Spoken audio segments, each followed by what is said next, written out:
But yes, I think looks good to get going. Okay. We just don't even have school today, Abby. We didn't, but they all here. we didn't, but because of snow days or something, they canceled the out in service. But then Nico's class is in the quarantine, so he's home, and I'm starting to have a hard time keeping track of where the children are. Well, it's almost summer. All right. That's worse. Really. Yeah. All right. This is the March 26th, 2021 meeting of the Vermont Climate Council Ag and Ecosystem Subcommittee. We've begun recording. Welcome, everybody. We have an agenda for the meeting that will conclude with an opportunity for public comment. So members of the public, thanks for joining us. We appreciate your interest in our meeting. Feel free to observe, and we'll make some time at the end for folks to share their comments. Please hold them till then. And let's see, looks like our first agenda topic is to just review and approve our agenda for this week and our meeting minutes from the March 19th meeting. Any discussion of that? Any questions? Any revisions to either this week's agenda or the minutes? Judy, you've got your hand up. Does approving the minutes necessarily show consensus on the task that we were given? Is there room, I guess what I'm asking, is there room for additional discussion on the tasks? Yes. That's part of the work of today, is to sort of finalize those task designations and the wording of them. So no, approving the minutes does not finalize the task descriptions. Is that a correct statement, Billy? I think so. Okay. Yep. Okay, thank you.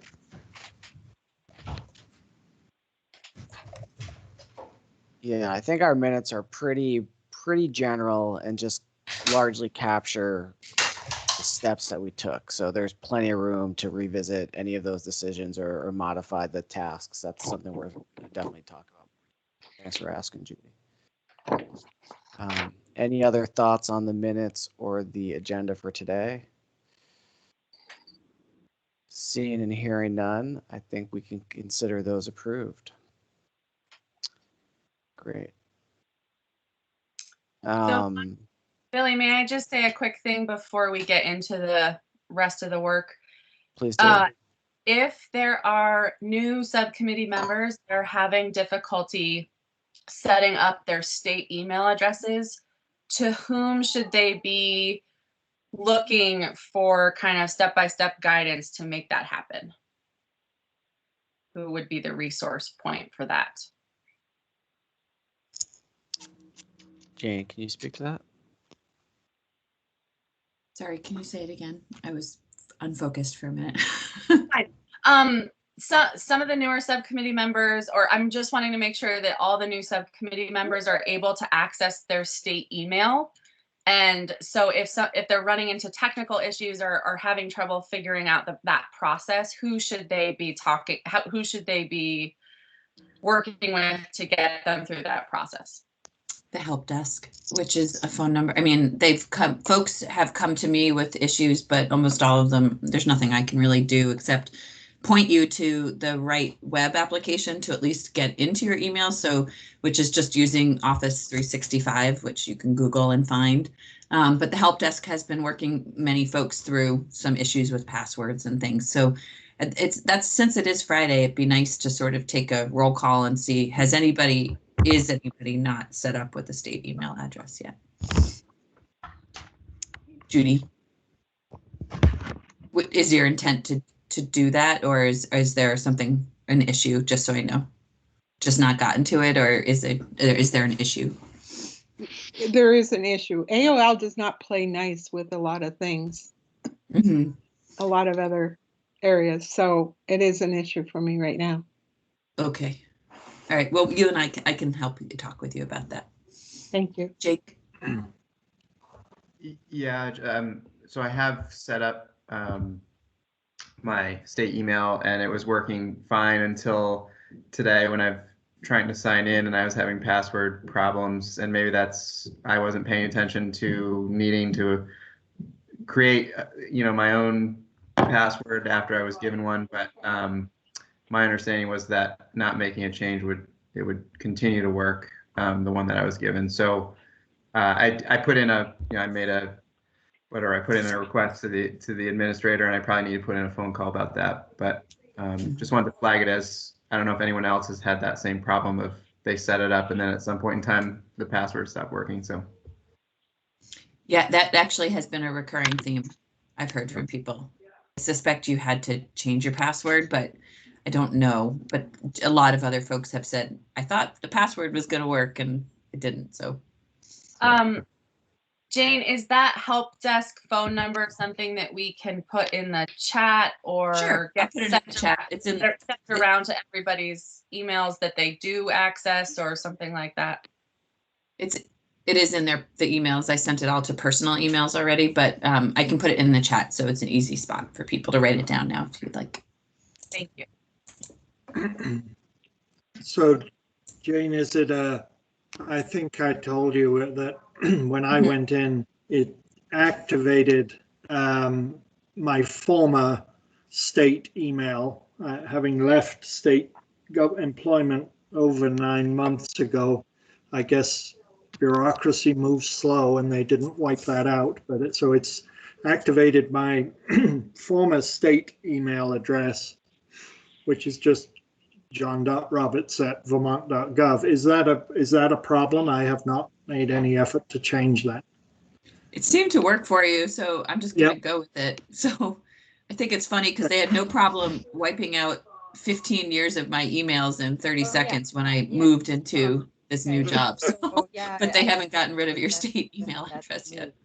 We can go ahead and order the transfer kit, and Someone should be on mute. Oh, figure out there's how to get somebody is not on mute. Okay, there we go. I think we're good now. Anyway, John, I think we'll just roll with that, but I can ask that question actually of James Rogers, our IT guy, and just flag it as like, is it going to shut down at some point, or is that going to work for you? And I'll do that as follow-up for you, so thanks.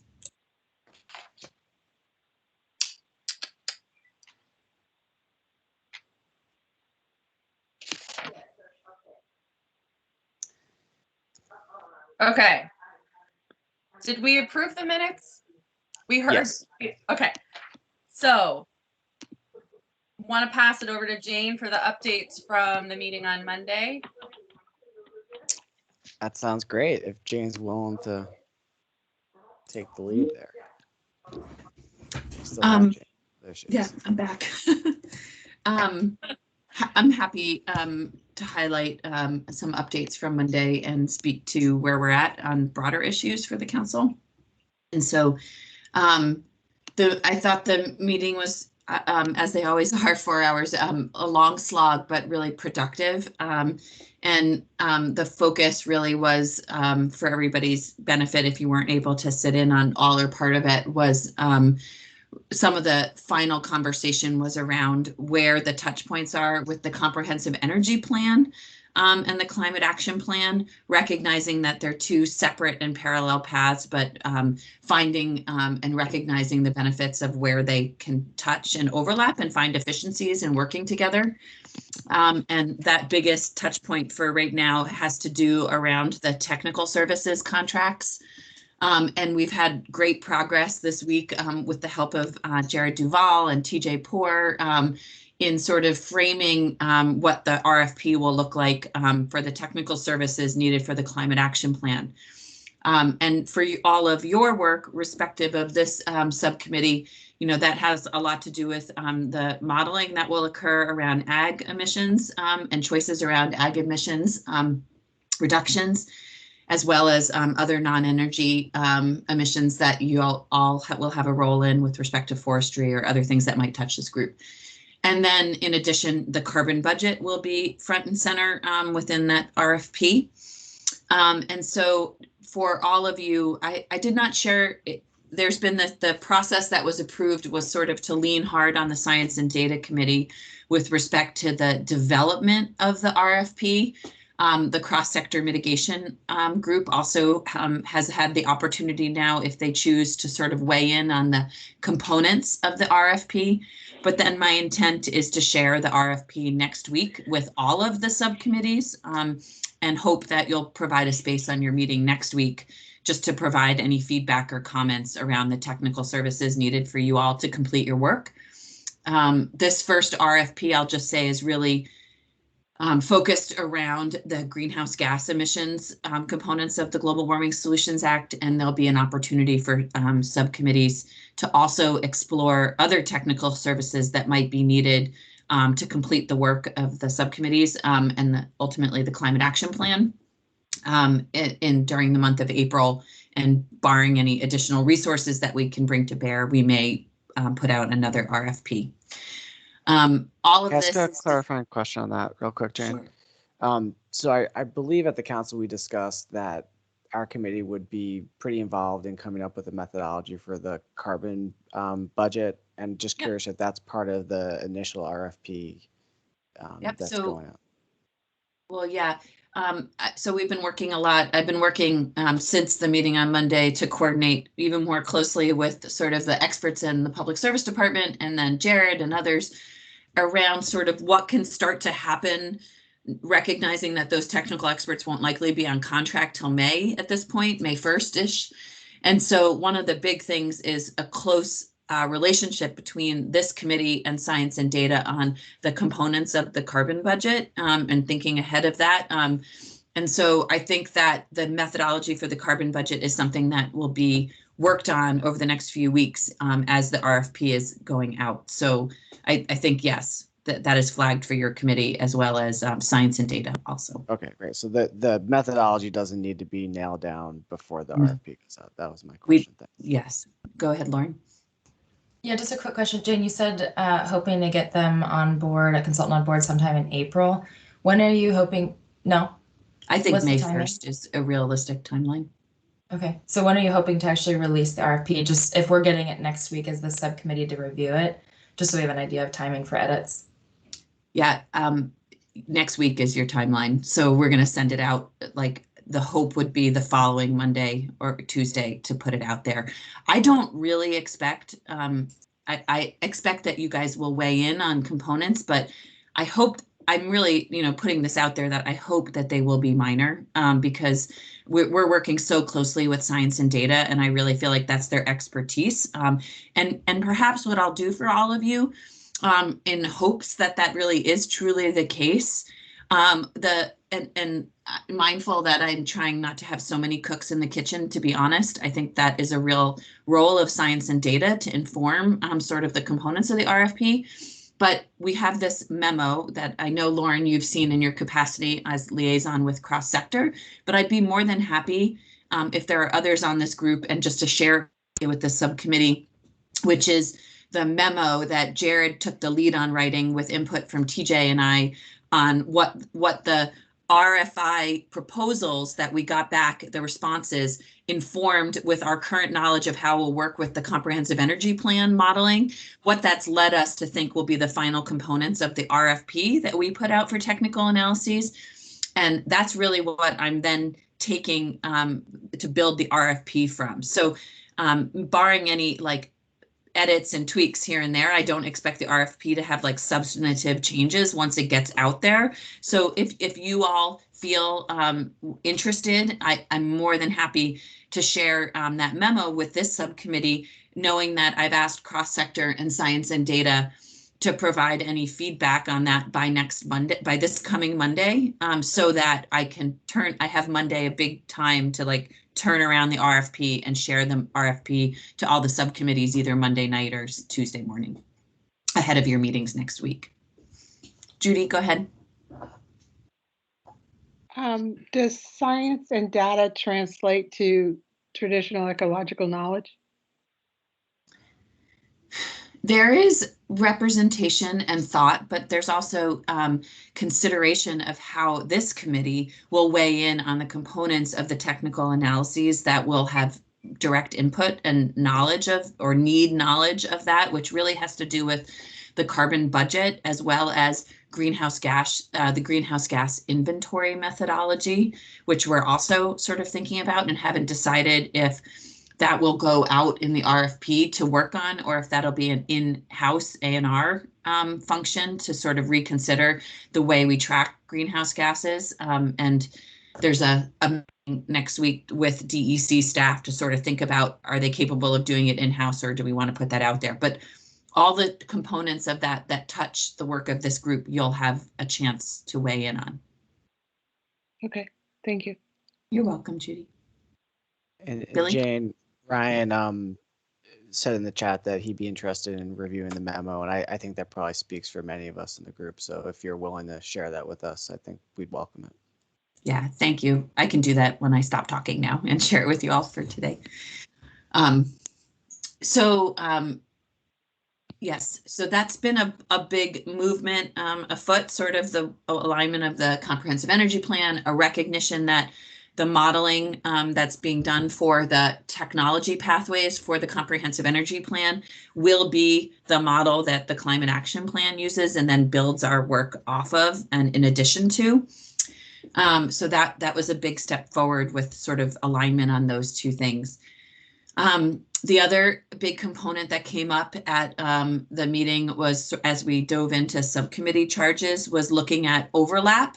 And I think you'll all, I'm not sure if we want to talk about that now or later on your agenda. I can't remember on your agenda if you have it separately, but we've had some really great conversations with rural resilience and co-chairs and Billy and Abby. And I think we have a really solid understanding now of how the resilience, what the resilience work is that will be covered by this subcommittee and what the resilience work is by that'll be covered by the rural resilience and where they'll need to coordinate. But I think it's, very safe to say that all of the work considering around ecological resilience and natural working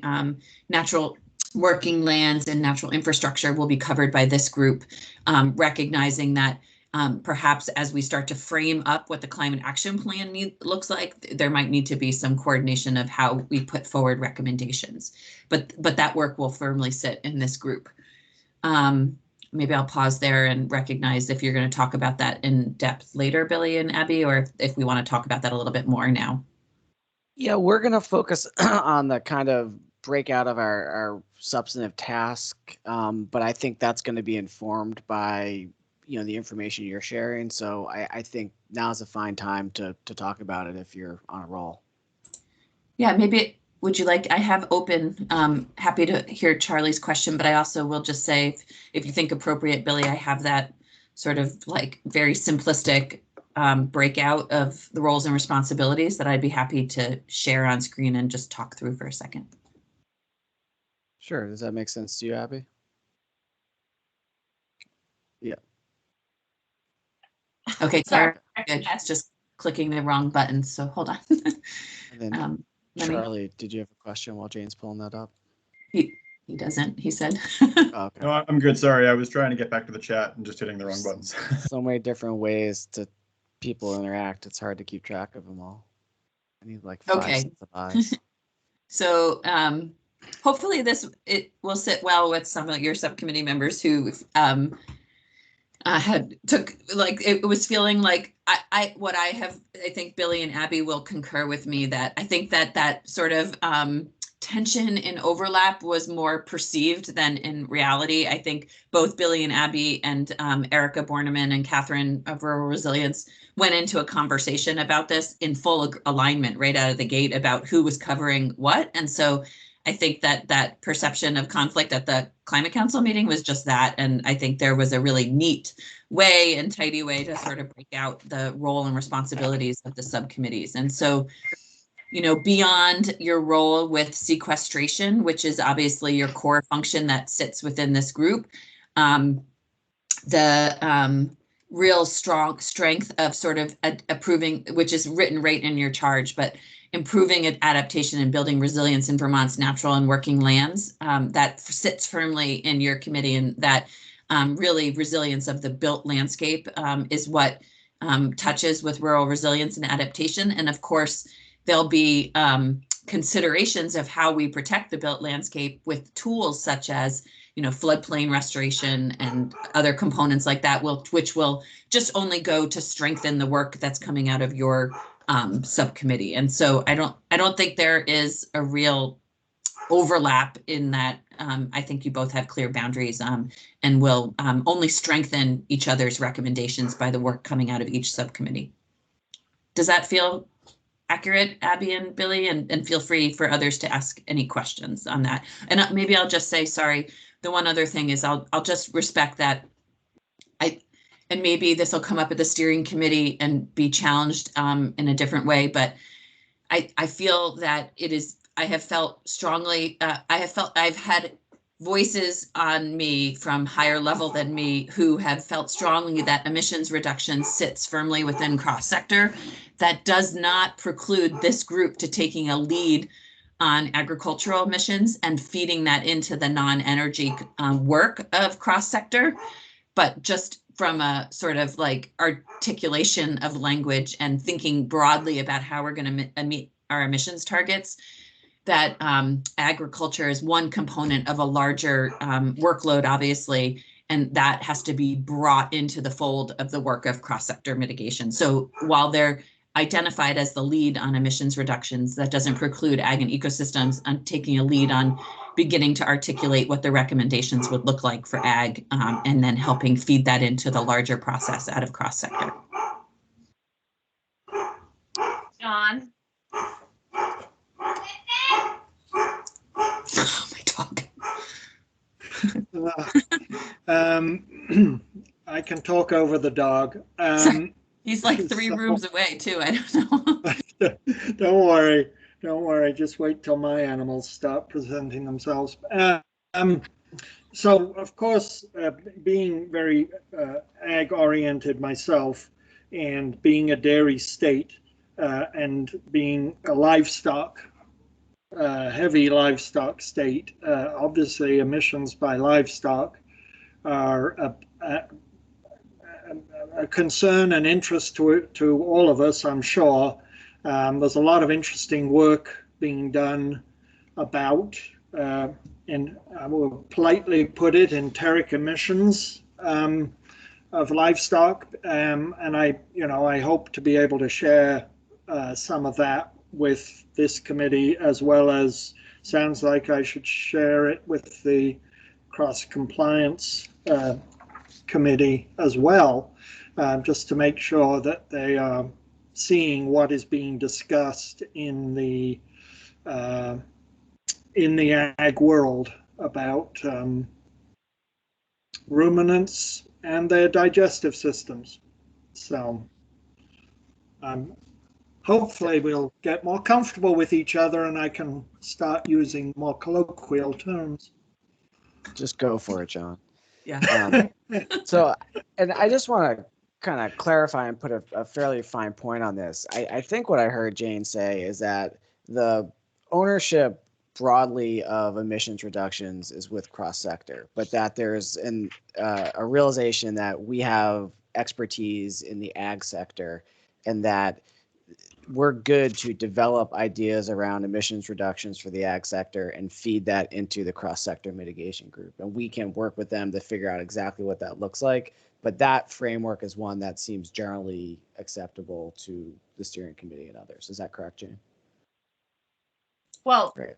Particularly because as I understand it, the charge of cross-sector is largely with anthropogenic emissions, and enteric emissions are biogenic, depending on the system in which they're happening. So that is a distinction that will need to be made as it impacts the way that the emissions are calculated. And that is an expertise that I would feel we would have here. So that's the first thing that came to my mind. I'm not sure how we work with that, but that is a factor. I think this group, just thinking along that line, Abby, in response to that, one of the things that was brought up at Just Transitions last night, and also feeds into how we're thinking about the RFP and what this group might, especially with Judy's grounding in land and thinking, is the boundary analysis of what we're thinking about when we're thinking about emissions and modeling. And it came up last night in a public comment that I thought was just so smart and well said around sort of like, are we thinking about emissions reductions in Vermont and not thinking about the impact like lithium for batteries has over there, like, mining of lithium, and just thinking about how that feeds into the carbon, like what we're thinking about in the carbon budget and tracking, and then what we're thinking about the boundary analysis around how we track and model our emissions and the social impacts of that. And I think this group will have a lot to say on that too, which will be great. So the only other comment around overlap was a little bit around land use planning. And I think there are components, obviously, that will, land use planning is largely in rural resilience, but I think it's been really appropriate to think about the siting of renewables in this group, land use planning around conservation design and ecological planning. And so all of that, I think, will be really appropriate to inform recommendations out of this group. And just thinking about, I've just come to really think about recommendations or where there's overlap, that's only just serving to raise those to a higher level of recommendation and strengthen those components. And so the final thing I'll say as we shift away from talking about overlap is, I know that everybody's sort of hungry for a framework for the climate action plan. And I will say that my intent is to either have that for the steering committee next week or have that be a large component of the conversation with the steering committee next week. I had talked about that with our facilitator yesterday on sort of the milestones to get us there to the framework. And so I am hopeful that if we don't have a draft to put in front of the steering committee next week, that we will have a draft for the full council meeting in April, so that as you're really getting into thinking about the work, you can understand how it's going to feed into a larger framework of the plan. And I think that will be really helpful. So not sure if I missed anything else with council. Judy asked a question in the chat. Is the use of the word land and landscape literal, or does it include waters, rivers, lakes, ponds, etc.? It very much includes waters, rivers, and lakes and ponds and wetlands when I speak about it. Mm-hmm. Ryan? Great, thanks. Just from the perspective of the agency, just wanted to speak to Billy. I appreciate the finer point you tried to put on this breakdown between cross-sector and the emissions reduction. We think it's essential that the farmer involvement in the development of policies or programs to address emissions reductions from the agricultural sector be informed through the work of this subcommittee. And asking folks to go to another subcommittee when they're already committed to the work here seems that it may dilute the energy. And so definitely am supportive of the framework as it's been described, which is Ag Ecosystem Subcommittee works on developing emissions reductions and absolutely feeding that into the cross-sector report out, if you will. So definitely am supportive of that approach. Thanks. Lauren? Yeah. Yeah, I just wanted to drop in the chat. From statute, there are only 2 sentences that pertain to our subcommittee. So it's pretty easy. It's a pretty easy read. And I want to push back on saying that our primary lift is carbon sequestration and storage. That's a huge lift, obviously. It certainly falls squarely in our subcommittee. We have the technical expertise and people on this committee, obviously, to discuss that. But I did really want to elevate the second half of that first sentence, which is climate adaptation as well as ecosystem and community resilience.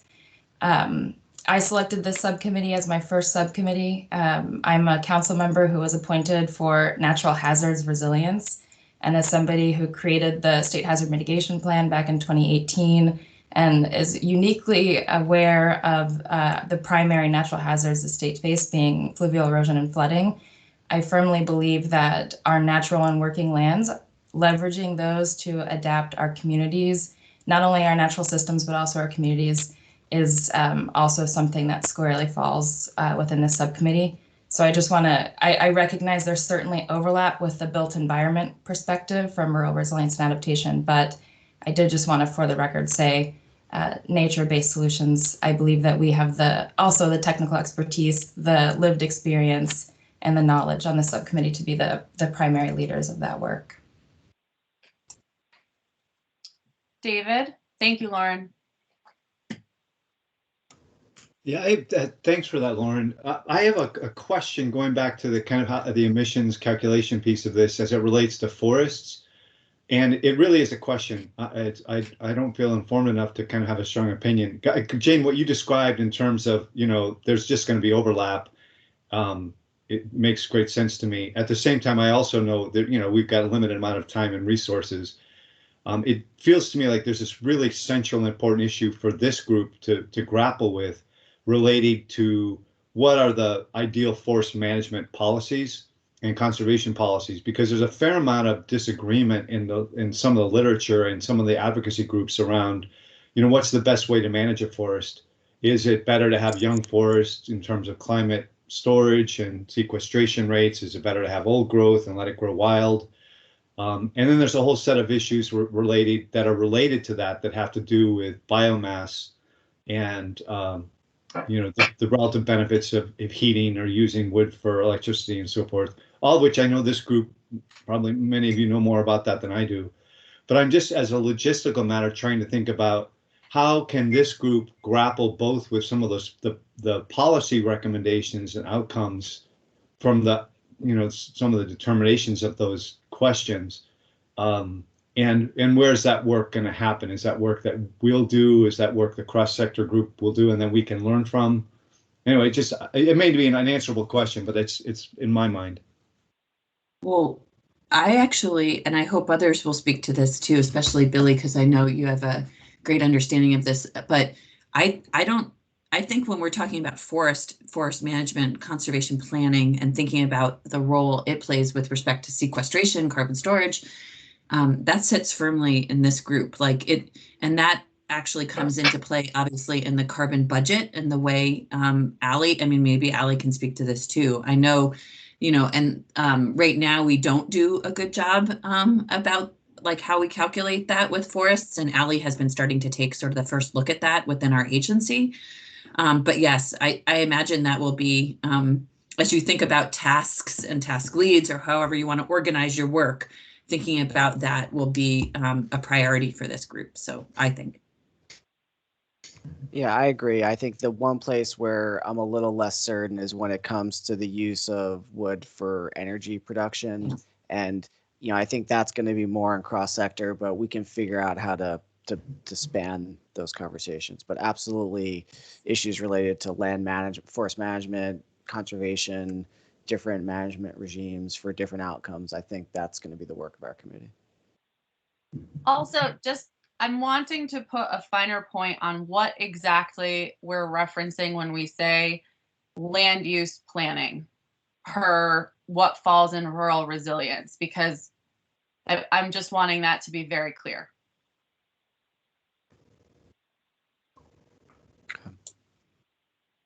Do you want to do that now, or do you want to just? No. I'm asking if somebody has a very clear. What are we referring when we say land use planning? Yeah, I know that that group is thinking specifically a lot about mitigation planning.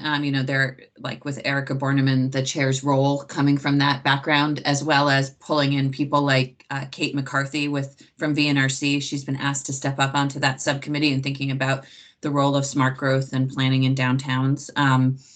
As well as, they reached out to Shane Jakewith and he declined, but I'm sure people like Shane and Jens Hilke from Fish and Wildlife will step in and think about broader, planning that has to do with downtowns and growth, but also has impacts on broader landscape implications. Yeah, and go ahead, Billy. Go ahead, Abby. I was going to just say I agree with you, and I think we probably need to do some work kind of defining exactly what that means. I think generally my sense is that they're going to focus on kind of the built environment, houses, roads, infrastructure. We're going to focus on planning around the use of undeveloped lands or preventing development in certain areas, etc. And that may be an oversimplification. No, I think that makes sense. I think, sorry, if I could just say quickly, the one thing I want to make sure that we're doing is that I have witnessed happening some in Act 250 and some other places that when we're separating out houses, roads, infrastructure, smart growth, downtown development, we are a lot of the time ignoring rural communities and their resilience in that capacity, and the fact that not everybody can live in a village. And so that directly impacts the work that this committee is doing in terms of the people who actually have to do the work of sequestration. So that needs to be worked into this conversation at some point along the way. That's the overlap where I find myself feeling concerned. And Bob has had his hand up, and I would like to give him a chance to speak. Oh, thank you. I'm not clear on what our purview is. I mean, are we restricted to just dealing with emissions in Vermont, or is it broader than that? And I'm touching on John's comments about livestock emissions and what Jane mentioned about the public comment at the comment from the public hearing about emissions, about impacts in the tropics. And I just recently read a report that agriculture is the biggest cause of deforestation globally and is causing 90% of the deforestation in the tropics. And it's primarily due to livestock production to produce meat. So, I mean, are we going to address that? I mean, the reason meat is so reasonable and cheap when you go to McDonald's is because that it's coming from the tropics. And recently there was an article, some of you may have seen that in the Times Argus. The same thing is now going on with avocados. They're saying avocados are causing a lot of deforestation in the tropics because all of a sudden they're like in vogue and everybody wants avocados. So, I'm rambling on here, but my question is, are we going to deal with things like that, or are we going to restrict ourselves to the borders of Vermont, what we can do, right locally as opposed to a broader reach than that? But if we limit ourselves, we're missing a big part of the picture. I think, Bob, from my perspective, at least, this was why I pushed back so hard on why local food system resiliency is a part of this work, is because if you want to start thinking about how we cut down globally or in Vermont on emissions, you have to start sourcing as much as your food as you possibly can from as close to where you are as possible.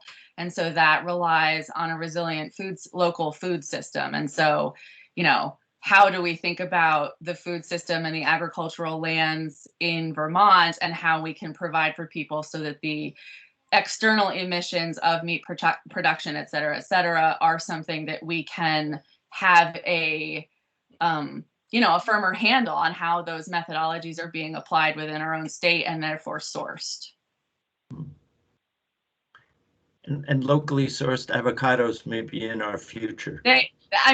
Who knows? There's amazing things you can do with greenhouses. I'm not promising anything, but there are some tough, nuanced conversations, I think, that have to happen around the expectations of our food system. But I certainly see that as part of this work. When you're talking about cutting back greenhouse gas emissions, that means having some tough conversations about your own complicity and your actions. So, I see that as part of this work ahead. Right. No, your point is well taken. I didn't mean to be flippant with the avocado. No. I love it. I think we should, why not grow avocados in Vermont? Onward. It's a 100-foot tall tree, so it might be difficult in a greenhouse, but. Okay, so I think my hope is that the work that Jane has done with the steering committee and subcommittees helps to clarify our respective roles and clarifies the scope of our work. There's obviously going to be areas of overlap that remain. These are not, black and white boundaries by any means, but I think our goal is, kind of going forward is to clarify where those sideboards are and then be intentional about the way that we interact with the other groups so that we make sure we're getting our input in the most efficient and effective way to the work of others and hearing from other groups as appropriate. So I think that will be a work in progress. We're not going to nail that down today, but I think we're at least in the right ballpark, generally speaking. Any other thoughts or comments on this topic right now? Okay, Jane, anything else from the full meeting or the steering committee meeting that you want to share with us, or any kind of procedural steps going forward that from those groups that would impact our work? No, just one minor thing about the platform we're using, just because I know people are so interested in this. We used Zoom for the Climate Council meeting. If we choose to move with Zoom, we're so close to doing that, but there is we want to be consistent in its use and use it for everything. And because we are using the Climate Council and the steering committee meetings are being run by the facilitators, and they do not run the subcommittee meetings, the state will need to get a Zoom account. And so trying to figure that out, which is the only reason we haven't sort of shifted wholeheartedly into Zoom yet. So just wanted to put that as a pause, know that everybody knows. And that's it. Thanks, everybody. All right, thanks, Jane. Just trying to look at these chat real quick. Okay. Great.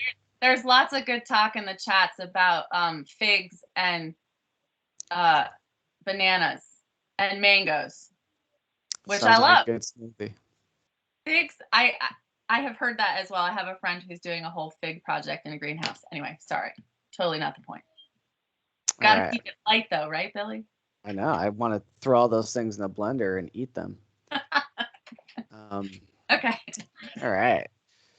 So our next item is focused on the inventory of existing programs, and thanks to all of the subcommittee members that provided resources to that end over the course of the last week. I think honestly we may have been a little ambitious in my expectation that we would be able to turn something around to this group to discuss in a substantive way today. I think we're still trying to, I know personally this was a super busy week for me, so I just didn't have a lot of capacity. I think the same was true for Abby, and we're still trying to just nail down how we can use our state of Vermont staff experts to help support us in this effort.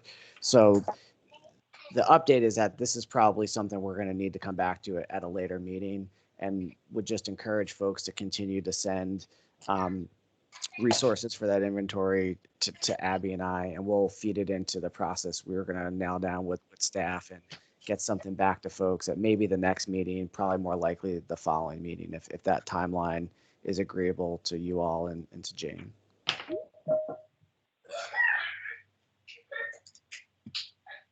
Okay. And I don't know if anyone has any questions or thoughts or want to discuss that point any further, but we got some good stuff in, so thank you, and we'll keep working to provide a product for you all to review in the near future.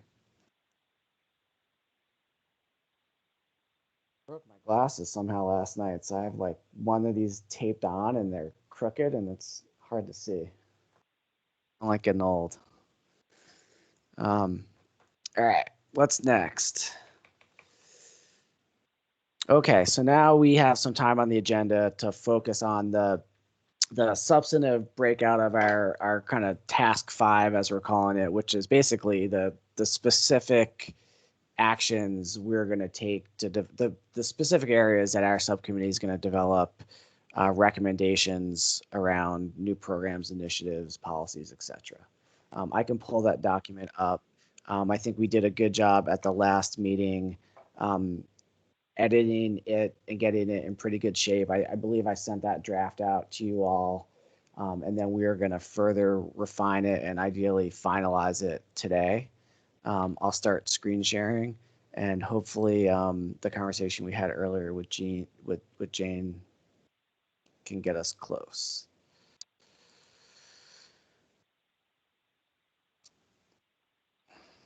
So this is what we came up with, and I guess I would just ask, Abby or Jane, if you have any thoughts on where we need to take this given our earlier conversation, and then from there we can kind of open it up to the group. And I think the carbon budget's pretty straightforward, so I'm going to scroll that out at the top of the screen so we can see some of the other tasks. Well, just speaking from an overlap standpoint and thinking about it, this all feels well within your wheelhouse. So it seems completely appropriate as tasks, and I'm sure folks will want to continue to work some of the language, but it feels like you're so close on all of it.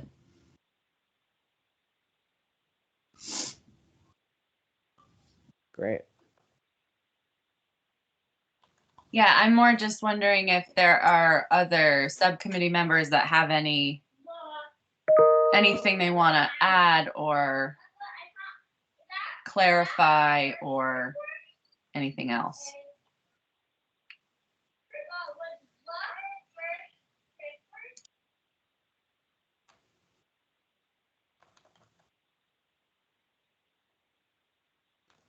Judy?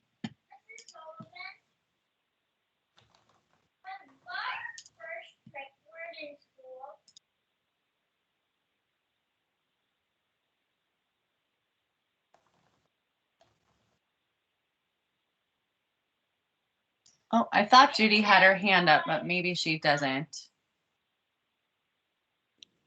I do. I just didn't mute. I told you already what I wanted, but I was muted. Oh. I wanted to work on some clarifications of words. So for me, it's often problematic when you list things and you exclude something. And so I'd rather look for like generic words to describe. So if you look at task 5A, which I'm sorry, Billy, you skipped because you thought it was complete. So when you put in parentheses biomass as trees and plants, would it better be served to say organic matter? Because it seemed to me to clarify better rather than just trees and plants. And then I got to go back.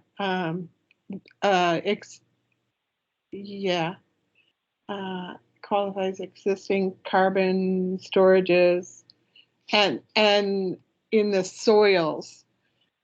For the state of Vermont, that qualifies existing carbon storage in soils. And the reason I asked that question because of land, to define land and lands, because it can also be stored in waters.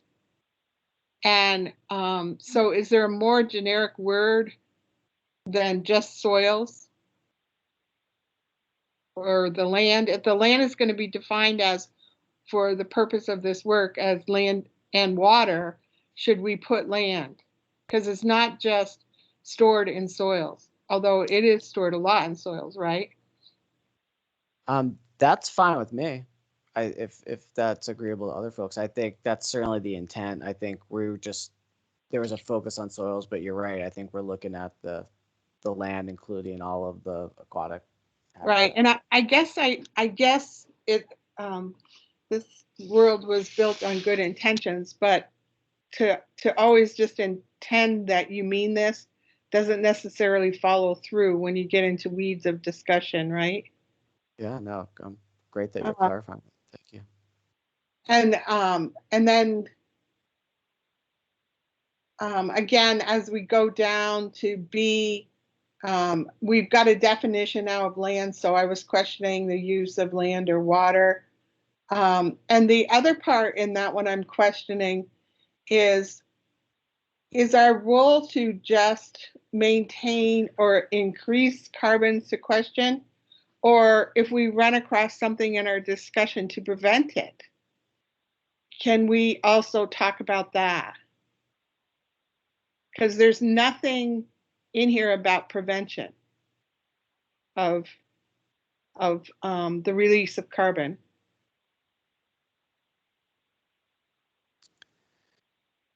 Sure. I think we can work that in. You know, I think the overarching goal is to reduce emissions.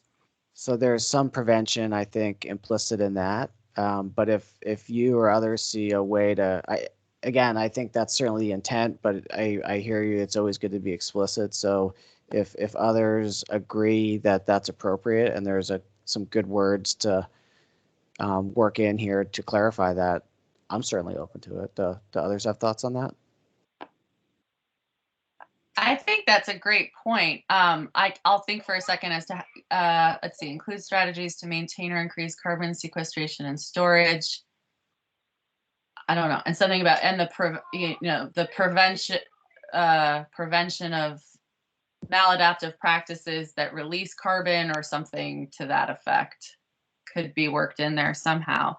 The other thing I wondered is, do we want to have, you know, how in the GWSA they have a working definition of what resilience and adaptation, et cetera, means? Do we want to have the same thing called out in this document as to what land is as being defined by this subcommittee, so that it's very, you know, so that we can say land but have it called out somewhere as to what specifically we're referring to? I think that would be great.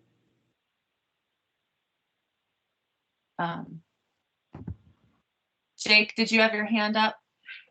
I did, but I think the language there, the prevention of maladaptive practices, addresses what I was thinking about. So I think that's a good addition. And I have one more on 5E. Okay, let me just get this in here. Yeah. All right.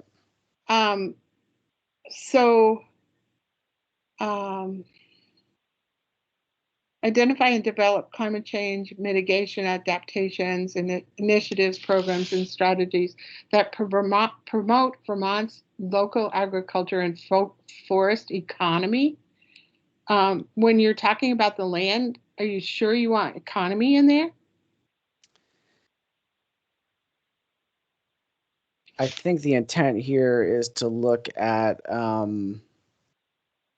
those sectors of Vermont's economy and try to drive some co-benefits to them through investments in climate adaptation and mitigation. So I do believe that is the intent, but certainly open to others. Looking at the economy is a contradiction to improving health of soil and healthy local foods and so on. There's a contradiction when you put money in there. And the question arises, what comes first, healthy soils or money? Jake, you've got your hand up. Do you have some thoughts on that? Yeah, I have some thoughts. Yeah, some thoughts on that, and also realizing on the previous item on 5C. But yeah, on that, I mean, I think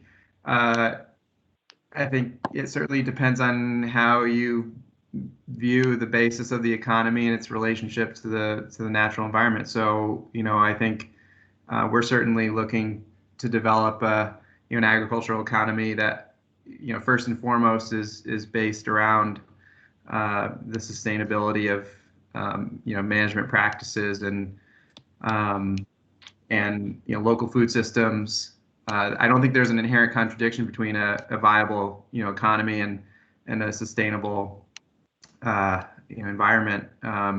That's kind of the notion, I think, of sustainable development, is really bringing those elements together, the economic, social, and environmental. So I think as long as we're kind of, to your earlier point, being maybe explicit around that, what we mean by economy, but I don't necessarily think those things are in contradiction. And then So just thinking about 5C kind of from an efficiency standpoint, we have, including conversion to other land uses, and then we have this includes strategies. I think now the conversion to land use is kind of an example of what's included.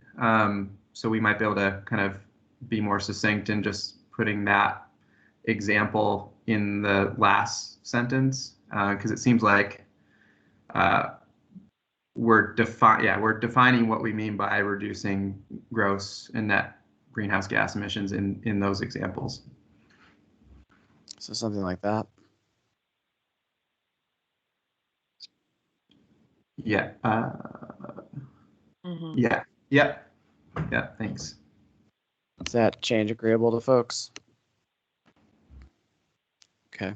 And I'll do that up top as well. Any more discussion of the comments that Judy raised about the economic overlay? Well, I think what Judy's trying to get at is that, there at some point we're going to have a shift in how we approach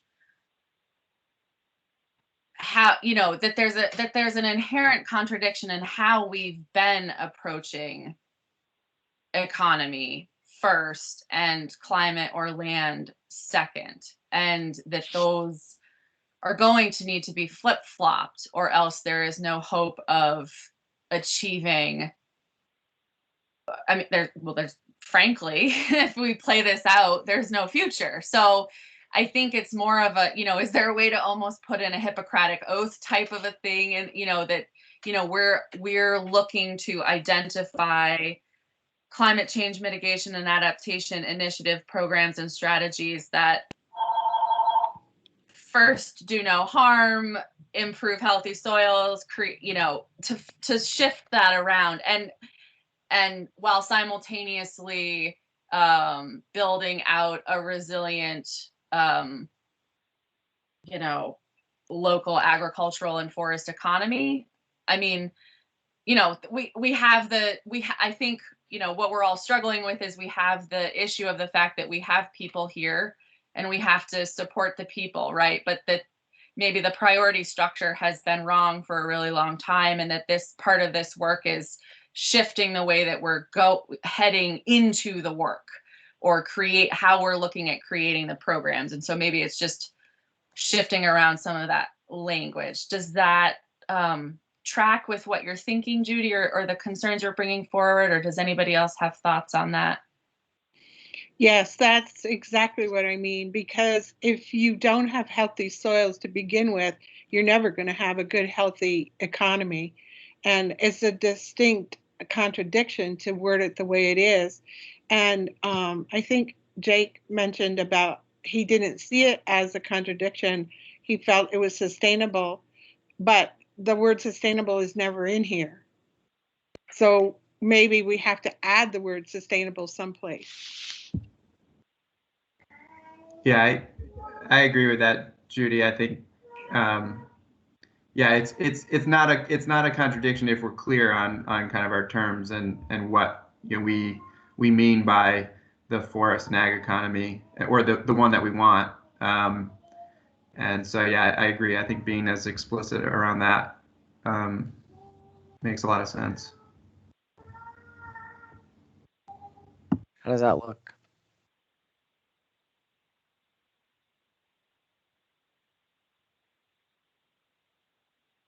Lauren just wrote in the chat. Yeah, Billy's edit's the same as mine, just a semantic difference, but I think it looks good adding sustainable there.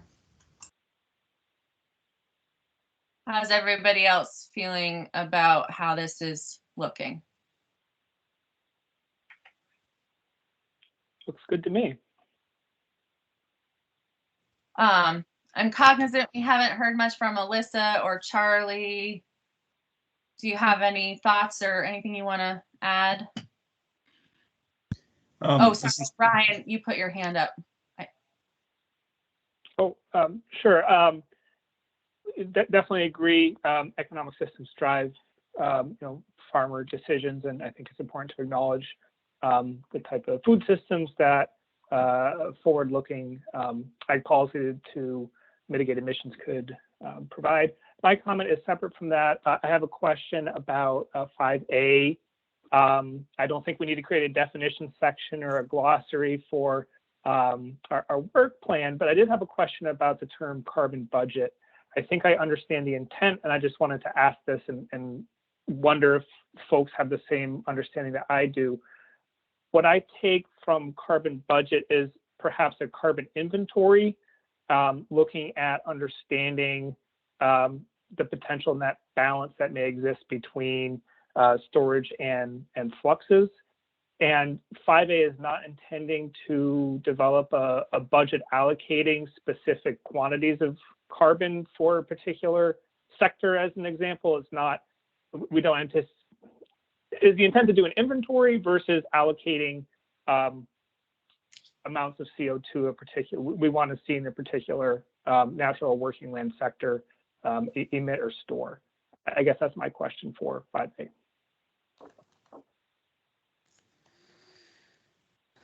Let's see. I think what's proposed is consistent with what you're talking about. It's not we're not meeting out. It's to kind of track what we're doing and not make allocations. I think that's the intent. And I don't know if Allie is on the call right now, but she has some expertise in this and maybe she could speak to it, and Charlie may be able to too. Yeah, I can jump in there, Billy. So, and I can share the carbon budget that I was thinking of. Is really based off the main carbon budget. And the thing about it, it's just really a snapshot in time. It's static. It's just for, the most recent data. What they did in Maine, I think they kind of averaged values over a number of years, but then it just gives one value.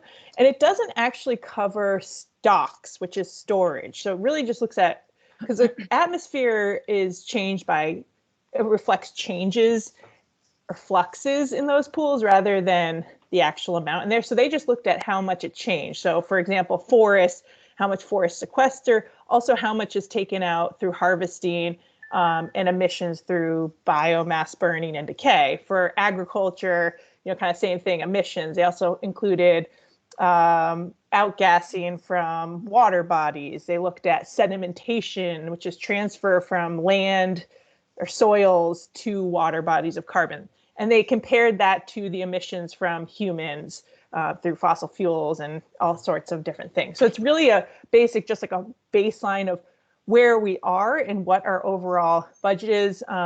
Currently, the way we have in the state for our greenhouse gas inventory, it doesn't include all those things. It doesn't include land use change. It doesn't include forest sequestration or burning of biomass. So that's, it's not meant to be something that forecasts. It's not meant to, it's just really the basis is to show how big those fluxes are across in a very general sense. And I'll drop the link to that in the meeting chat. And I'm also, happy to provide some notes on, because it is a little bit complex to understand and not the easiest to follow. So I'm happy to provide some context if needed. Great. No, that's very helpful. But the term as used then makes sense to me and appears to be more on the inventory side than maybe used in some other states or programs out there. So thanks. That looks good to me. The term is used in 5A currently. Allie, I do just want to, I have one note here from last, that we did have a public comment. I think it was from Zach Porter about wanting to maybe not quite rubber stamp Maine's approach. He had some concern with how they had defined carbon neutrality. So just wanting to flag that as to something that we might want to keep sort of in our framework as we're thinking about moving forward. Yeah, we definitely don't have to cookie cutter what they have. I think there's ways for us to improve it. I was looking at it after that comment. I think that it does include emissions from biomass because the amount that they show is emitted from harvest is about 75% of the carbon harvested. So only 25% of harvested carbon goes into storage. So that has, it's not implicit, but I feel like that has to include emissions from burning, or else that's just huge amount that would just be from decay and waste. But I can clarify that with the Maine folks. But certainly, yeah, we should just use it as kind of like, this is what they did. How can, what should we do here in Vermont? We don't need to replicate it 100%. Okay, thank you. Charlie? Thanks, Abby. Yeah, just in response to your prompt, I think these look great. I think the conversation's good. I just would caution us that I think we can probably wordsmith these for hours and hours and hours, but then once we dig into the tasks themselves, questions are going to come back up as we actually wrestle with it. So I would just, caution us to get them to a place where we're good, maybe not perfect, but accept that they're not perfect, and then kind of move on. I do want to say that I do appreciate Judy's comments about the economy versus natural systems, and I think that the basic principle there is that it's that order of priority, and what's foundational is the natural system built on the economy, or is the economy built on natural systems? And so I think we captured that pretty well there. So yeah, that's it. Great, thanks everyone. And I just want to echo that comment, Charlie, that this is certainly not going to be a rigid thing that we're 100% held to. This is really a tool for us to get our arms around this large task and try to break it out into manageable, discrete units that have fuzzy edges that kind of spill into each other, so that we can start to organize our people and our energy and our time to do some of this work. So this will evolve over time as we dig into these. And we can leave this as draft for the foreseeable future, but really the goal is just to try to take our large charge and give it a little bit more implementable detail. And I think we're doing good in that task. Alyssa, you got your hand up. Great. Yeah. I guess I held back from responding because I think that many of my thoughts were addressed by other folks' comments, so I didn't want to be redundant in response to Judy's comment. I think there's a lot of evidence that there's synergy between healthy soils and healthy economies, and I'm excited that this project and a number of others are trying to push Vermont and our agricultural sector in that direction. I think one piece that I might add to this is just 5D seems really focused on nature-based solutions. And I hope that in this aspect of our work, when we think about improving the adaptation of working lands, we take some time to think about what supports agriculture and farm landscapes in adapting to climate change impacts, some of which really just means enhancing their economic capacity to invest in soil health and other on-farm practices. And I think that first sentence captures it, but the rest is really focused around nature-based solutions. And so we should just be aware that there's kind of more to that, this task 5D. That's all. Absolutely, thank you.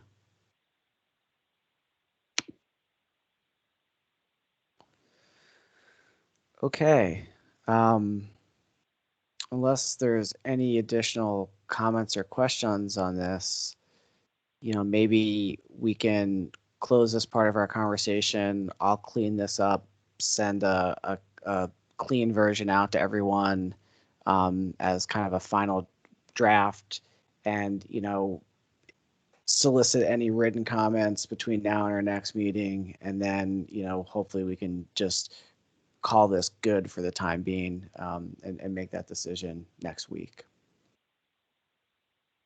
Sound good? All right, thanks everyone. I'm gonna stop sharing this now.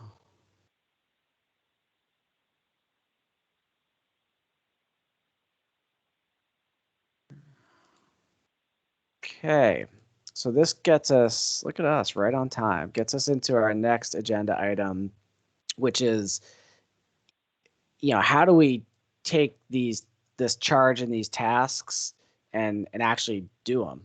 And how do we organize ourselves as a group of people and the resources and networks that we bring around these tasks to get the work done around the fairly ambitious timeline that we have? And we're going to get some better clarity from the steering committee and the full council around what actually needs to go into this first iteration of the Vermont climate action plan. I think having more clarity around how granular we need to get on these specific tasks is going to be really helpful in how we organize our work. But I think we've got a general sense of what we're doing from our task list. I did hear back from folks, you know, some members of the subcommittee around how they saw themselves kind of prioritizing and organizing under these 5 different buckets. I put that in a spreadsheet. I'm happy to share that. But I guess my vision for this conversation is that we might identify, you know, 2 to 4 members under each one of the subtasks that want to focus on that work. And not to say that all of us can't be involved in everything and that we won't continue to communicate back and forth, but that, you know, I think we need to divide and conquer to some extent. So that's kind of the intent of this conversation. I can put that spreadsheet up right now, and I don't know, Abby, if there's anything you want to add to that. Nope. I think if you want to share this spreadsheet, that's great. And obviously, just to reiterate for everyone's comfort level or whatever, you know, this will obviously continue in a very communicative, you know, interplayed way, but you know that we have to start somewhere. Right. So this is a very basic spreadsheet that shows kind of what I've heard back from people. State of Vermont staff, I apologize. I just kind of dropped you into some of these based on what I thought might make sense, but we can certainly revisit that for sure. You know, many of you came back with, you know, several tasks that you're interested in. Some of you prioritized your interests. You know, Ryan, I have kind of 1, 2, and 3 to kind of reflect an explicit prioritization. So I don't know if anyone has thoughts on this. Jane, as our talented facilitator and director, if you have any thoughts on how we're approaching this, but, you know, I think we're starting this. Obviously, these tasks have some kind of natural breaks. There's some that focus on resilience and some that focus on agriculture, some that focus more on forested and natural land. So I think, you know, we can make some pretty good distinctions, but just curious if anyone has thoughts on how we should proceed at this point in time.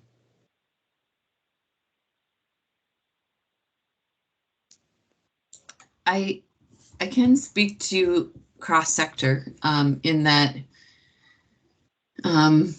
they have task leads for a very similar, like, sort of structure to way you're proposing, and then and it hasn't been, they have not folded that out to the broader membership of that subcommittee actually yet. And Lauren, correct me if I'm wrong, because you said that you were in the last meeting and I don't remember if anything happened at the end, but it's just the counselors who were identified as task leads, and then the subcommittee members have been aligning to help when those task leads are having independent meetings where they're informing the work for the upcoming subcommittee meetings. So it might be that you have one task lead for each one of these tasks and focus on those as counselors, and then consider where the rest of the membership fits or is interested, has expertise to bring to bear on the topics. And when you say counselors, these are either the subcommittee members who are members of the Vermont Climate Council or designees, correct? Yes, thank you, Billy. So that, for just clarity, that's Abby, Lauren, Ryan, and myself, and Sophia. And Sophia. Mm-hmm. Any thoughts on that? You know, we don't have to do what Cross Sector did, but it's a model that, you know, at least is out there.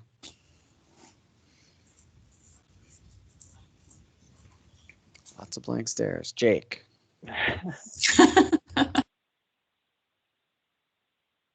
Sorry. Yeah, I think that seems sensible, because one thing that I was thinking about with this is that, you know, I don't feel like I have capacity to be in sort of like a project management role, which is what the task lead is very much about, it seems like to me. But I do have capacity to kind of follow through on a very specific task, based on my experiences and expertise, and that's accessible to me in a way that sort of adding on a project sort of lead role would feel a little overwhelming. I don't know if others feel that way as well. So yeah, that makes a lot of sense to me, and I don't know in that arrangement, as members of this subcommittee and not as like a council member, like I feel like I can straddle two of these task areas, the ones that I identified, on a task basis. So because there is a clean break, but there's some overlap in the ones that I've identified. So I feel like there is some room for us to be participating at a task level in maybe more than one of these task areas. Sounds good. So I'm gonna do something that people may not like, but I'm just gonna put some names in here based on what I think people, the members would want as far as task leads. And yeah, I think you're still a little of a wild card right now. I think, we're going to nail down exactly what your ongoing participation would be, but certainly I think some of these, especially 5D and 5E, are big tasks and could probably benefit from, a couple council members leading them up. I think the carbon budget is something that we're going to do some investment early on in, and maybe doesn't need a ton of ongoing attention. So this may be a way to maybe structure it. So I'd ask the other council members initially to react and let me know if I've kind of misrepresented your interests or this needs to change.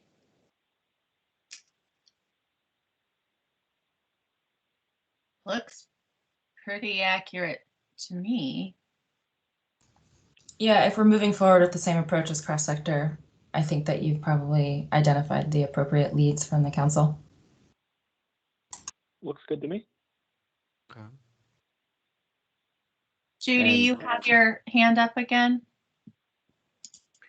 Sorry, identifying a lead is the direct opposite of consensus.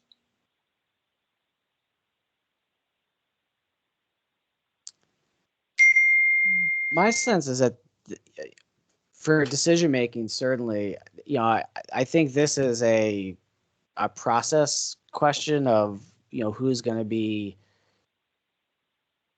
organizing, setting meetings, agendas, things of that nature. If that runs counter to folks' vision of how we should be organizing as a group, that's certainly fine. So I think, it would be interesting to hear if others share that concern. You need to give it a different name then, other than lead. Because would coordinator work? I'd say this more as Billy just said, you're coordinating the convening of folks and communication, but it certainly would be consensus based and have to come back to the full subcommittee that would be reviewed. So that would be better, yes. Yeah, great. Thank you for that suggestion. Yep. The only other comment we have in the chat is John asked if facilitator would be a good word, but Lauren says she likes coordinate. I'm fine with either. It doesn't, but I. Okay. Yeah, whatever. Everybody is most with. Great. So I think, Lauren, you kind of held open the question as to whether we do want to coordinate in this way. And I guess before we move too much further in this conversation, we should just check in to see if we have consensus around this approach.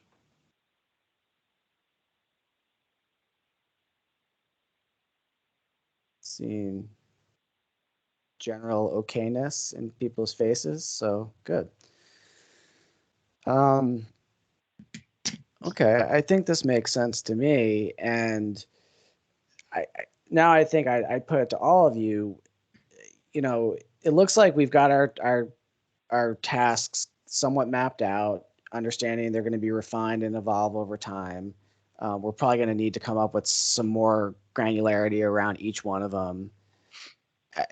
Do folks want to try to align themselves with any one or two now, or should we just have a more fluid approach to this work?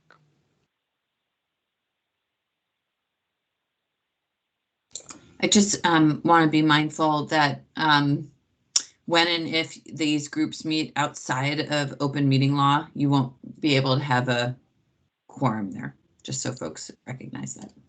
Right. And a quorum for us is 4 or 5. It's 5 right now. Let's see. 1, 2, 3, 4. 10, 11 with Sophia. So a quorum at a minimum is 5.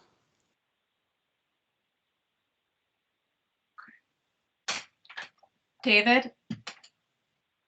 Yeah, I'll just share my thinking out loud, and you all can let me know, help direct me on this. But I find myself interested, of course, in all of the tasks, and I also am cognizant of, like, a number of us have, you know, expertise in multiple areas, and I'm mostly interested in just being most effective. At this point, I'm not feeling like if this process goes the way I hope it does, there will be a lot of, you know, reporting back between the task groups, and we'll have a chance to weigh in on each other's ideas across tasks. So really the goal is just to kind of divide the human resource that is us in a way that's efficient and gets the most work done.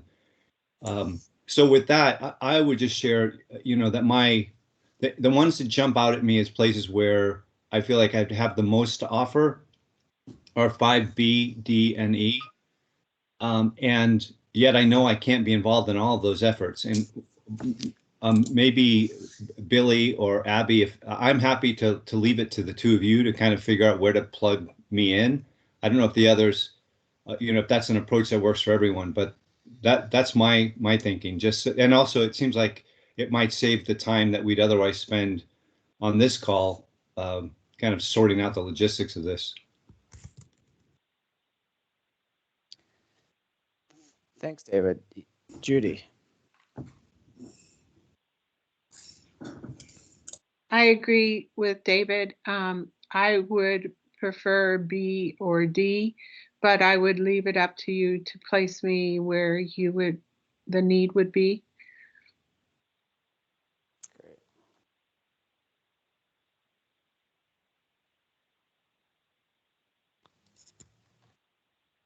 All right. Well, we just need to have Abby tell us what she wants, but she can wait since she's a co-chair. Well, you know, I think expertise-wise, E and C are probably where I am most appropriately resourcing, but happy to have, you know, be wherever I need to be. Okay. Well, this is great. I think this is a start. This gives Abby and I something to think about and work with Jane on.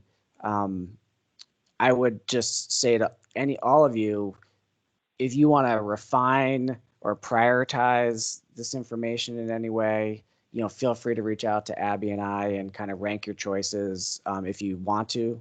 If you don't want to, we can make our best informed decision about how to break up the human capital here, and then come back to you with a recommendation in email that we can discuss and finalize next week, all with the understanding, as David said, that there's going to be a lot of back and forth reporting out and opportunities for folks to jump in the different tasks depending on the issues at play and folks' expertise.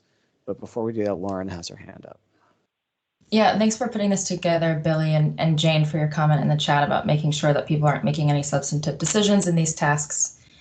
Just a quick note that there's that glaring gap of a task coordinator for 5A, and that being a pretty substantive lift. I wonder if we need to be doing that now, or if we have any ideas for how to approach that.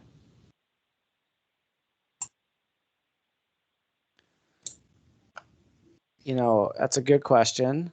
I know I was planning on leaning fairly heavily on the kind of staff experts that we have in that arena to kind of get us off the ground there. I'm certainly willing to play a role as a task lead there as well if that would be necessary and agreeable to folks. I think we could certainly have others play that role, but my hope is that the carbon budget, at least developing that methodology, is going to be a fairly discrete task that's kind of a near end, a short-term task, and then once that work is done, there won't need as much management from our group. I think that's an accurate representation, Billy. I also think, just to highlight, I do think that'll have to be coordinated closely with science and data. And so I don't know if there's some role of like crossover there with that group where there's a substantive conversation at that a meeting of science and data with some staff or the right folks from this committee. Yeah, that is a good point. Is there anybody that, I know we've had some sort of more specific questions about the carbon budget and how we're how it's being approached, and is there anybody that feels strongly enough about that they sort of want to offer to interface with science and data, or anything like that? So for the agricultural side, I'd be happy to coordinate with the staff PhD of Ag who've been working in this space to help provide details or framework for science and data to put together that RFP, acknowledging I can't in any way try to cover stuff for natural lands or forestry. And so would definitely need support for that side. Yeah, and again, I'm willing to play that role, leaning heavily on our staff in the Department of Forest Parks and Recreation to give me the information I need. So if I don't want Ryan and I to step on any toes. So if others want to be more directly involved, please say so. But I think that could be a good way to just manage that task in the short term. Thoughts on that?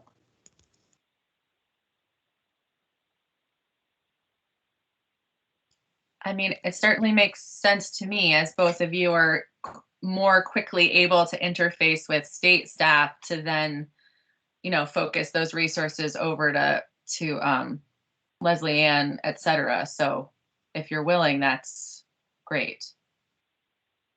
All right. Good. Any more thoughts, comments, questions, suggestions on this piece? If not, I will clean this up. Abby and I will think about what we believe is the best breakdown. We'll get that out to folks. And in the interim, if anyone wants to prioritize where they would like to focus their efforts, just shoot us an email.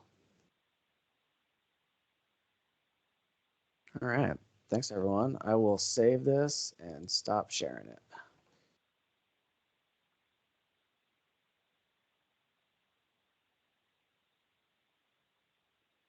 Okay.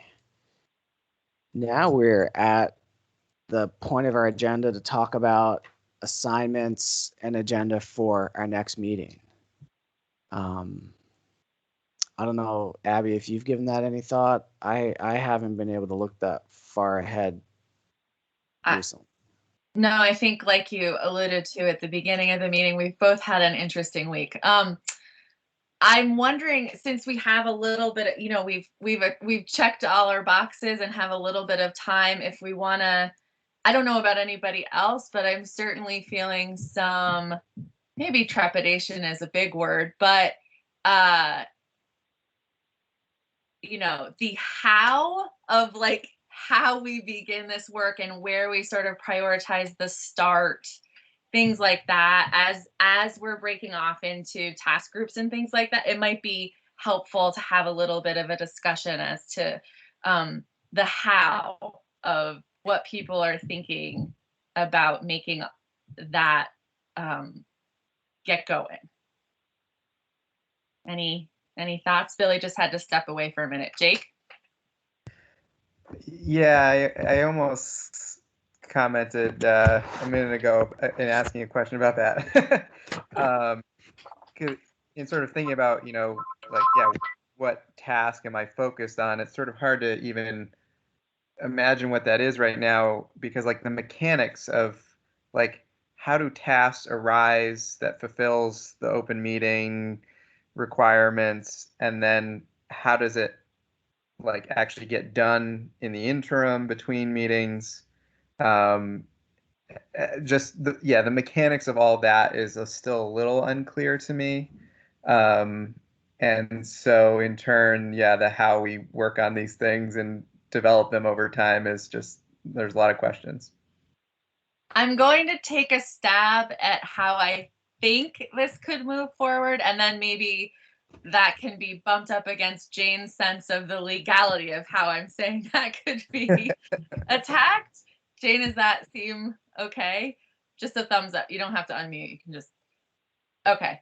I believe that as so long as we're below quorum, so we're talking 3 to 4 people, that there can be emailing among those 3 to 4 people in terms of of resources and thinking about how to start crafting the thinking around the initiatives, strategies, etc., that we will bring to this full subcommittee. Because as Jane said, there's no decision making in this process. It's more just the accumulation of data and knowledge and information to bring forward to sort of put together the larger recommendation slate.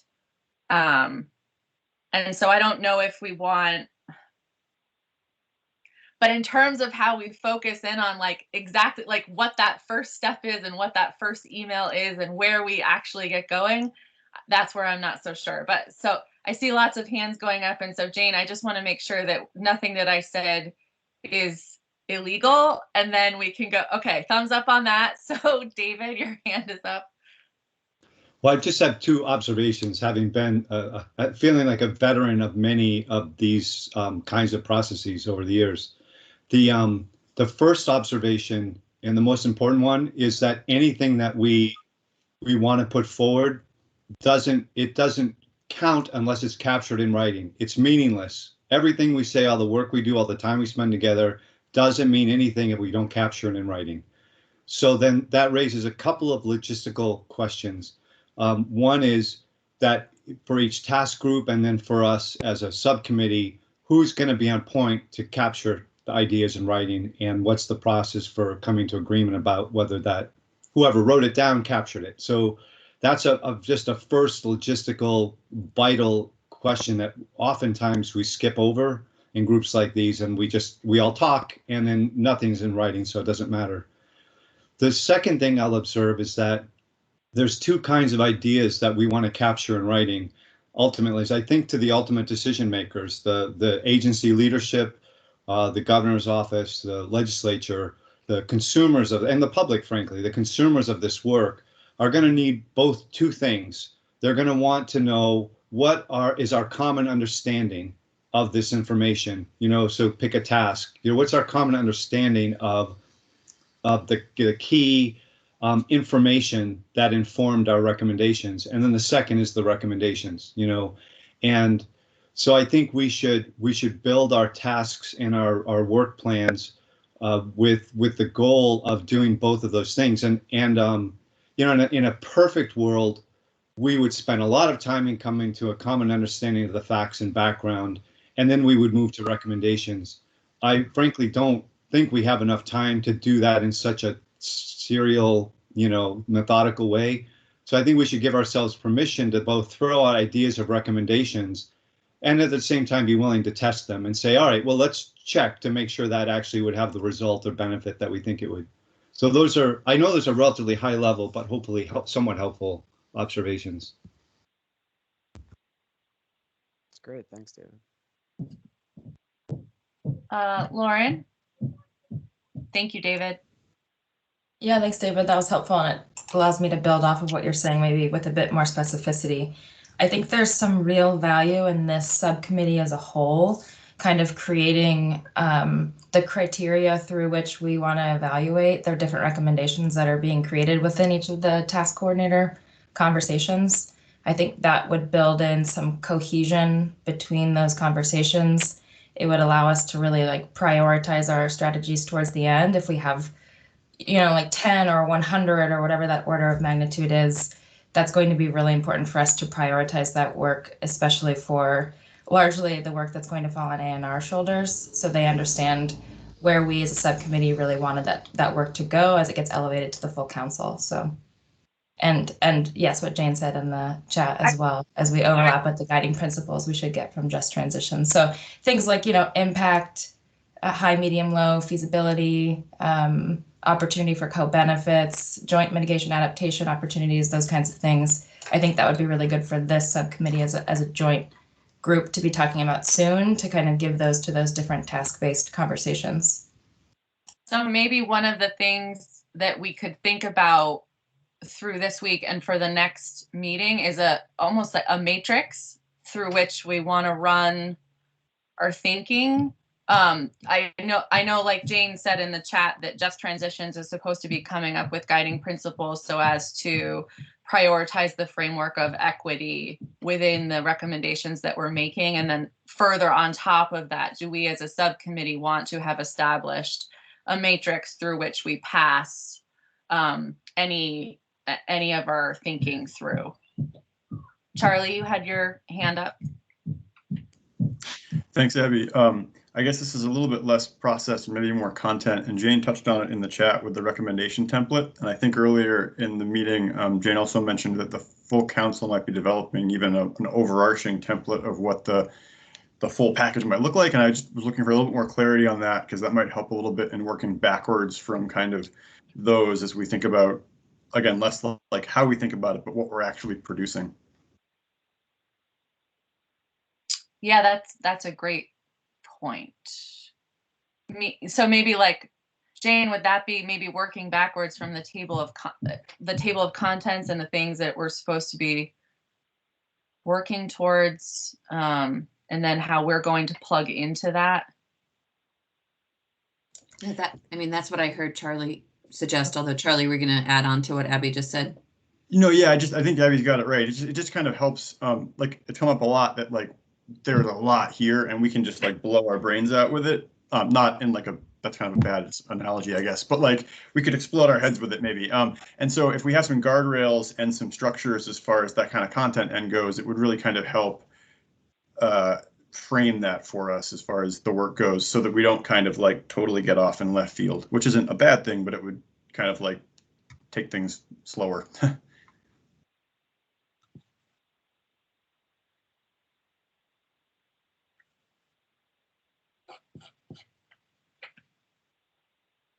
Like that. And I think, kind of part of that, right, climate action planning is not going to be a one-time thing in Vermont. There's this initial plan, then what, Jane, it's every 4 or 6 years the plan has to be updated. So I think not that this same subcommittee will be involved in the subsequent iterations, but I think we can certainly, as we prioritize our efforts, have a space for, things to be worked on more in the future. And, since they'll help us keep our brains in our heads as we move forward.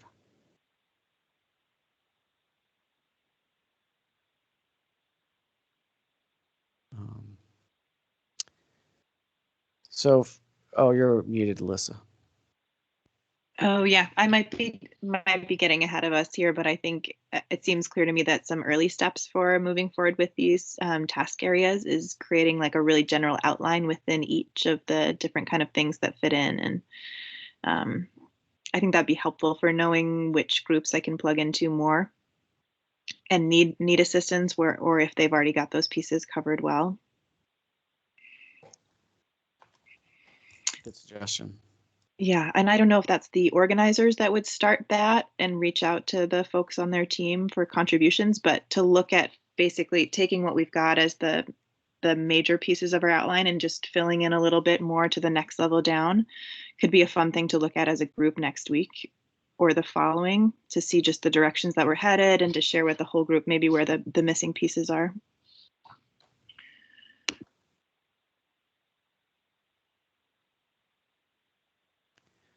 Yeah, so I think, some things we've talked about are taking those different task foci and, giving another level of detail to them so that we can really get into what we're talking about and discussing that as a group. Maybe developing some sort of prioritization or ranking matrix for our recommendations that we can agree on how we bake the value into the recommendations that we bring forward. And I don't know if there's other specific things that we discuss that we might want to talk about next time.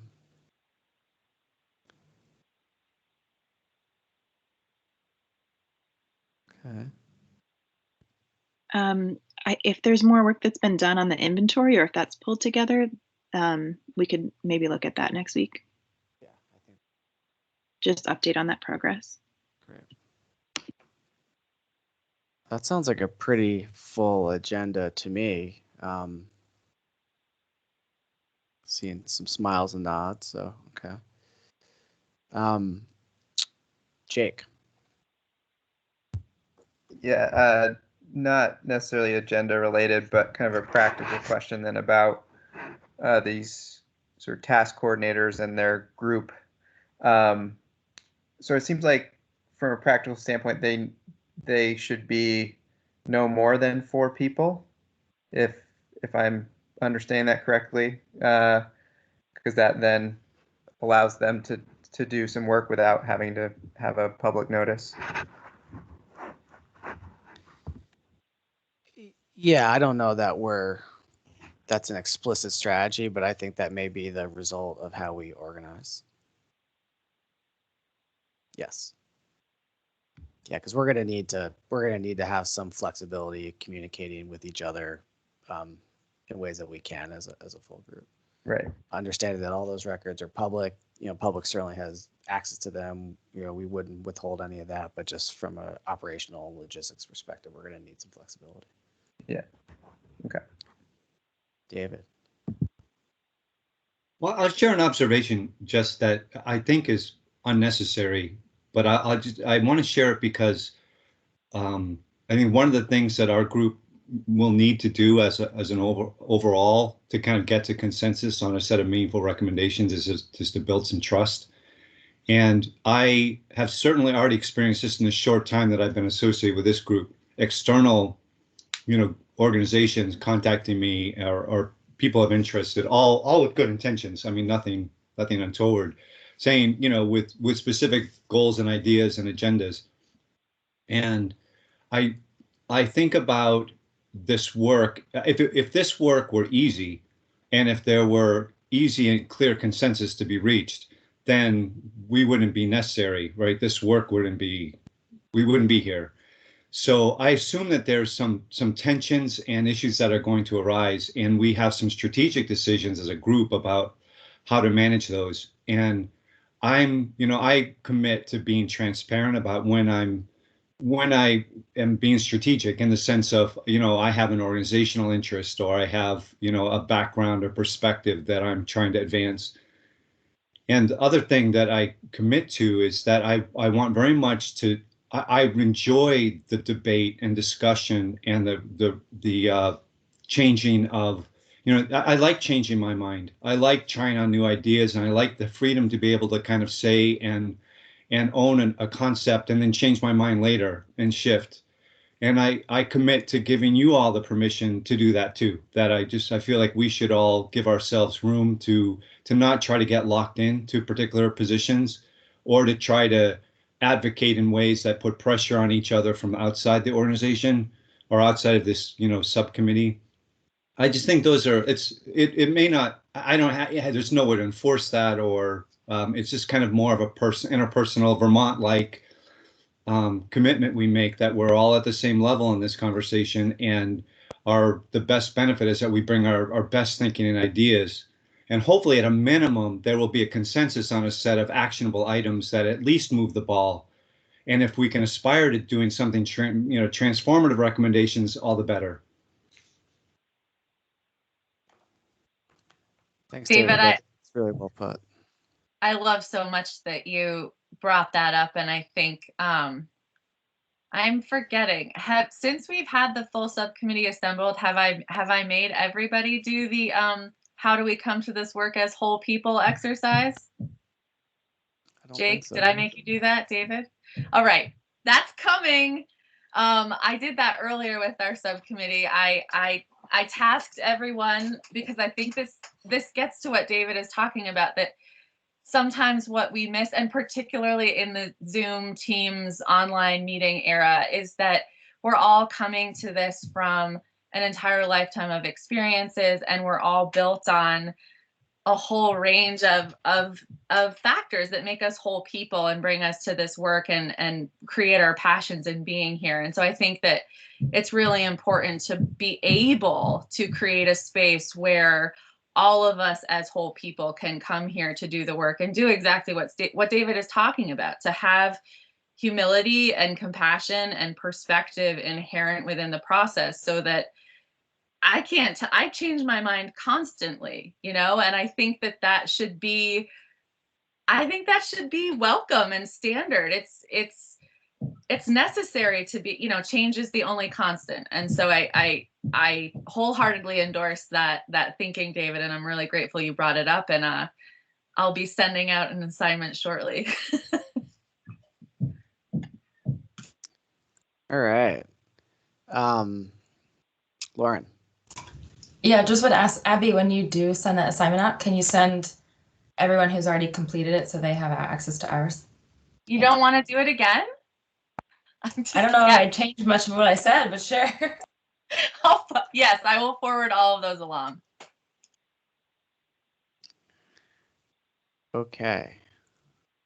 Great. I think it's nice to kind of ground ourselves in the sort of spirit that I think we all bring to this. So David, thanks for articulating it so well. So I think we've got a general sense of an agenda for next time, and Abby and I can do a little work refining that and put it back out to you all as a draft for your comment. I do think that as far as homework assignments, it will make sense to try to do some of that further detailing of the tasks, maybe coming up with a rough take out a ranking matrix. I think we'll want to talk to Jane about whether that makes sense now, or we want to wait for some the broader council. So we'll give some thought to that. I'm not thinking of any immediate assignments for committee members right now, but Abby and I may get at you via email with some work, or you may hear from some task coordinators on seeking some input. I will email the spreadsheet out of the different tasks and ask folks to take a look at that, and to the extent they want to move their names around or prioritize things, encourage you to do so. All right. Anything else on this agenda topic before we move on? General agreement? Good. All right. Well, thanks everyone. We got some good work done today and shared some good perspectives, and now we're heading into the public comment phase of our meeting. We've got a number of folks from the public participating. Anyone who would like to speak, if you have the means, would you be able to raise your hand through the Teams application? Let's see. I've got Jennifer Ramstetter. And if anyone's unable to raise their hand through the app, feel free to just unmute yourself and speak up. So Jennifer, you can go ahead. Yeah. Thank you. And thank you all for this meeting today. I have a couple things that I wanted to comment on and a couple questions. The first, thinking back to the beginning of the meeting with the carbon budget and the RFP, I just want to put a plug in for what an important role this agriculture and ecosystem subcommittee can play. And I guess I've looked only briefly at the main result of their work. And I guess what I'm thinking about are the nuances within the agricultural sector and within our forest ecosystems, and both in terms of what the emissions are and also in terms of what the sequestration and storage possibilities are. So it's such a huge thing. I can easily imagine that RFP coming out and not having a lot of emphasis on agriculture and ecosystems. And so I hope that the subcommittee can put in a strong word for how important they are. The next thing I wanted to mention is sort of related, and that has to do with biomass harvesting for electricity and how that's going on in various other parts of the country and in other parts of the world, and how devastating that is, and how, in my view, not carbon neutral that is, but devastating to the ecosystems and to our forestry as well. And so I think it does fall. I think that the Ag and Ecosystem Subcommittee should have something to say about that as well. So I put it in a plug for both of those ideas. And then my other thing was just a couple questions.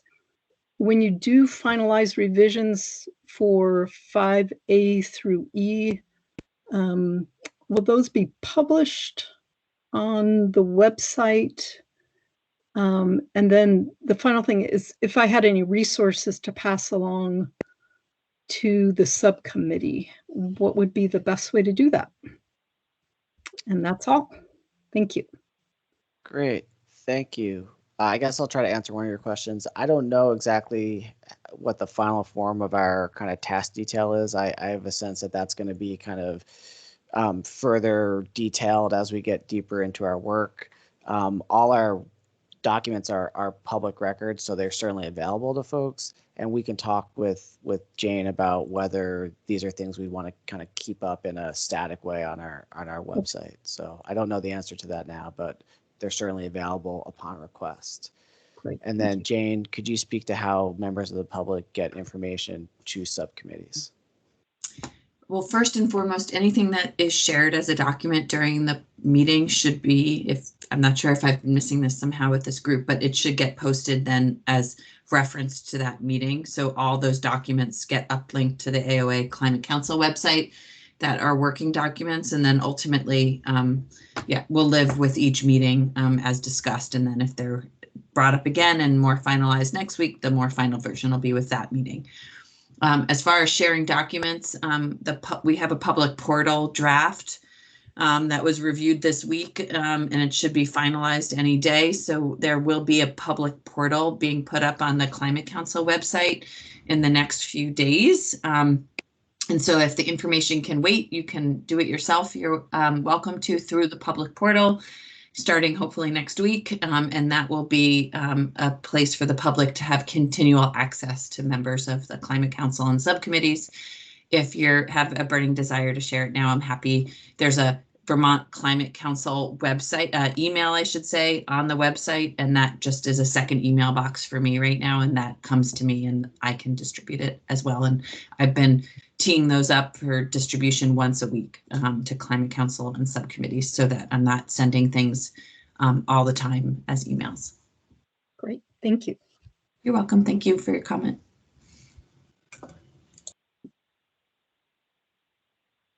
Any other members of the public care to comment?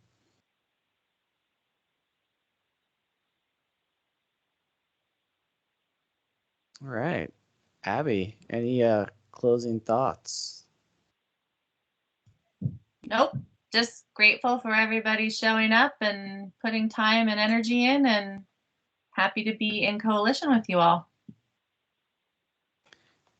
Yep. Thanks everyone for your great suggestions and edits on the documents and on process. And we'll get back at you with some emailed information about our next meeting. And never hesitate to reach out to Abby or I or Jane with any questions or suggestions. And have a great weekend. Yeah, All right, Thanks, everyone. Thanks. I'm going to stop you all. recording. Bye, everybody. Bye. Bye-bye.